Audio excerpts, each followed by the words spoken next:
always be a Montana guy. I love that country.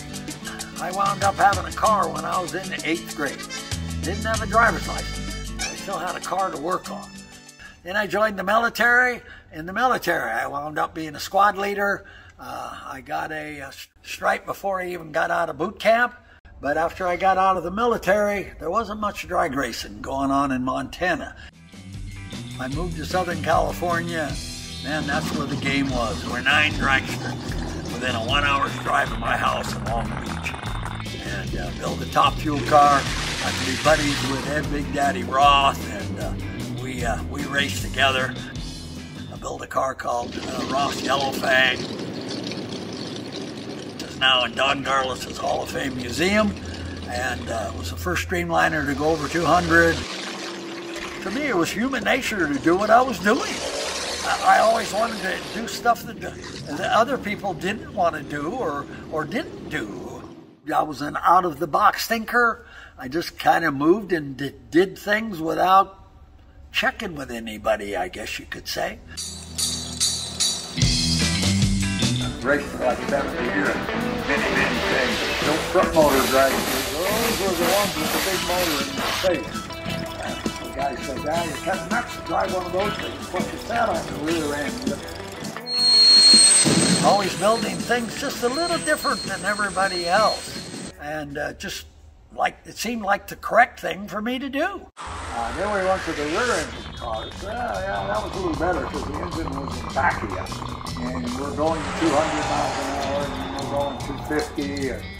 And then it got so expensive I couldn't run Top Fuel cars anymore after I built 12 of them over a 50-year period.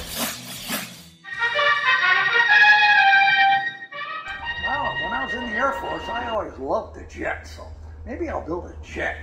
And people go, a jet? You're over the hill now, man, because I know you're really nuts. You're not going to sit in a car with a jet engine in it and go, how fast? I want to run 300.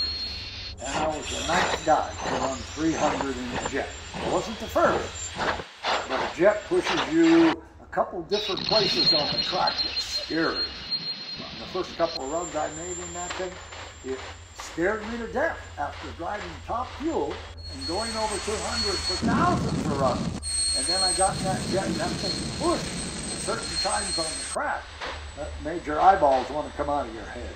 And it took me probably 3 or 4 years. I ran a jet for 11 years and went over probably 270, 280, up to 300 over 1,000 times. But boy, the first couple of years, I wasn't real comfortable in the car.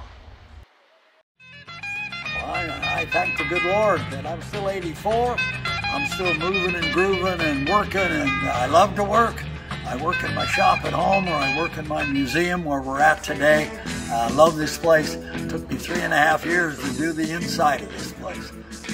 This is my family, and it's not as easy to do things when you get over 80 as it was when you were over 30. That I still want to continue to go down the road. I want to continue to build street rods. I love all the rods. Go to all the hot rod reunions. There's 2 cars being built. My front motored car in California, a repo of it being recloned, rebuilt, and a back motored car called the Nitro Guzzler being rebuilt. That's going to be at Bowling Green. So I kind of feel honored. So you need color, you need music, you need love, you need hugs, and you just need to do things you love to do. And I love life. Kind of done everything I wanted to do in life, man. I did my military. I went 200. I was the first streamliner, or front motor streamliner to go over 200. Then I finally went 300. I got to fly with the Blue Angels.